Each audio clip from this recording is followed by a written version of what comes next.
राज्यसभा में बिना बहुमत के भी कैसे भारत सरकार पास करा सकती है यूसीसी बिल। आइए आपको आज उसका पूरा गणित समझाते हैं। राज्यसभा में बहुमत नहीं होने के बावजूद भी सरकार ने 3 तलाक और अनुच्छेद 370 के खात्मे करने जैसे महत्वपूर्ण और विवादास्पद बिल पारित कराए हैं। इसलिए समझाना आसान है कि सरकार अगर चाहे तो वह राज्यसभा में समान नागरिक संहिता बिल भी पारित करा सकती है। नमस्कार, मेरा नाम ब्रजेश है और आप जनसागर न्यूज देख रहे हैं। समान नागरिक संहिता पर प्रधानमंत्री नरेंद्र मोदी के 2 टूक बयान के बाद अब माना जा रहा है कि केंद्र सरकार इस पर जल्द ही आगे बढ़ेगी। राजनीतिक दलों में इसे लेकर हलचल तेज हो गई है। विधि आयोग को अब तक 8.5 लाख से अधिक सुझाव जो है वो जनता से मिल चुके हैं। सवाल है कि क्या सरकार राज्यसभा में समान नागरिक संहिता के बिल को पारित करा सकती है जहां उसे बहुमत नहीं है। दूसरा सवाल यह भी है कि दिल्ली में अफसरों की ट्रांसफर पोस्टिंग पर लाए अध्यादेश को राज्यसभा में क्या होगा। दिलचस्प बात यह है कि इन दोनों ही बिलों में सबसे अहम भूमिका आम आदमी पार्टी की रहेगी। सबसे पहले हम बात करेंगे समान नागरिक संहिता की, जिस आपको जानकर यह आश्चर्य होगा कि राज्यसभा में बहुमत नहीं होने के बावजूद भी सरकार ने 3 तलाक और अनुच्छेद 370 के खात्मे करने जैसे महत्वपूर्ण और विवादास्पद बिल पारित कराए हैं। इसलिए समझना आसान है कि सरकार अगर चाहे तो वह राज्यसभा में समान नागरिक संहिता बिल भी पारित करा सकती है। आखिर कैसे इस बिल को पारित कराया जा सकता है, आइए आपको पूरा गणित समझाते हैं। 245 सदस्यों की राज्यसभा में अभी 237 सदस्य हैं। 8 स्थान खाली है जिनमें 2 मनोनीत सांसदों की सीट भी शामिल है। बहुमत का आंकड़ा फिलहाल 119 का है। बीजेपी और उसके सहयोगी दलों के पास अभी 109 सांसद हैं। इनमें बीजेपी के 92, एआईडीएमके के 4 सांसद हैं। AGP, NPP, SDF, RPI, MNF, TMCM और पीएमके के एक सांसद मिलाकर 7 सांसद और 5 मनोनीत और 1 निर्दलीय सांसद का समर्थन हासिल है। इसके बावजूद एनडीए बहुमत के आंकड़े से 10 की दूरी पर रह जाती है। राज्यसभा में आम आदमी पार्टी के 10 सांसद हैं। इनमें से 3 दिल्ली से और 7 पंजाब से हैं। अगर आप यूसीसी पर बीजेपी को समर्थन दे देती है तो बीजेपी बहुमत के आंकड़े को पार कर जाएगी। हालांकि 24 जुलाई को राज्यसभा की 10 सीटों पर चुनाव भी होना है।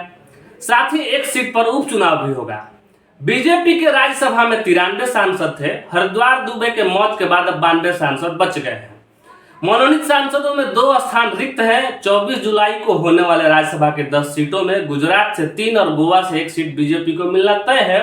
वहीं पश्चिम बंगाल में पहली बार बीजेपी को 1 राज्यसभा की सीट भी मिलेगी। हालांकि इसके बावजूद भी एनडीए बहुमत से दूर रहेगा।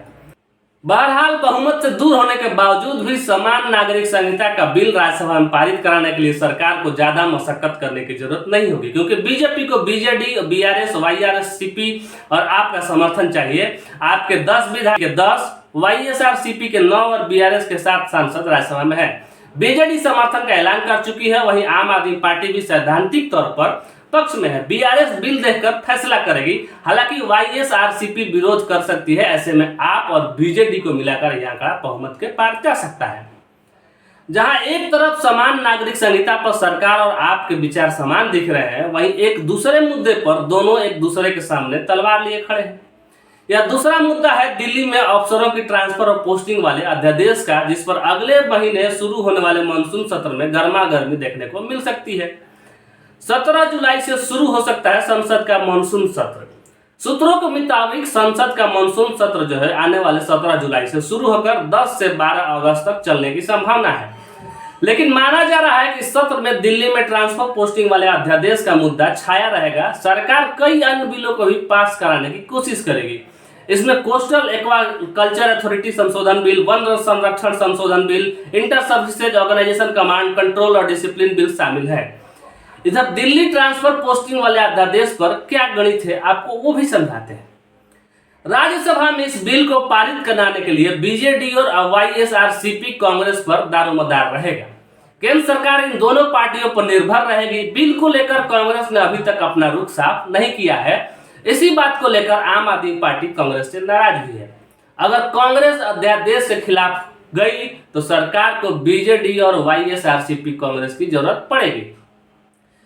राज्यसभा में इस अध्यादेश के खिलाफ कांग्रेस सहित 110 वोट सीधे सीधे दिख रहे हैं। इनमें कांग्रेस के 31, टीएमसी के 12, आप के 10, डीएमके के 10, बीआरएस के 7, लेफ्ट के 7, आरजेडी के 6, जेडीयू के 5, एनसीपी के 4, सपा के 3, शिवसेना के 3, जेएमएम के 3, बीएसपी के 1 और 8 अन्य सांसद शामिल हैं। ऐसे में सारा दारोमदार बीजेडी और वाईएसआर कांग्रेस पर टिक जाता है। बीजेडी और वाईएसआर कांग्रेस के 9 सांसद राज्यसभा में है। अध्यादेश का भविष्य ये 18 सांसद ही तय कर सकते हैं और केजरीवाल को अब तक इन दोनों दलों का समर्थन नहीं मिला है। ये दोनों दल पहले भी कई विवादास्पद बिल पर सरकार को मदद कर चुके हैं, जैसे कि 3 तलाक और अनुच्छेद 370 हटाने वाले बिल पर। इधर आम आदमी पार्टी के पास सरकार से सौदेबाजी करने का अच्छा मौका है। गणित यह भी बता रहा है कि अरविंद केजरीवाल के पास सरकार से सौदेबाजी करने के लिए यह एक बहुत ही सुनहरा मौका है, क्योंकि समान नागरिक संहिता पर अपने समर्थन के बदले केंद्र से दिल्ली अध्यादेश पर झुकने को आम आदमी पार्टी कह सकती है। अगर आपको हमारा वीडियो अच्छा लगा हो तो चैनल को लाइक करिए, सब्सक्राइब करिए और बेल आइकन को दबाना न भूलिए।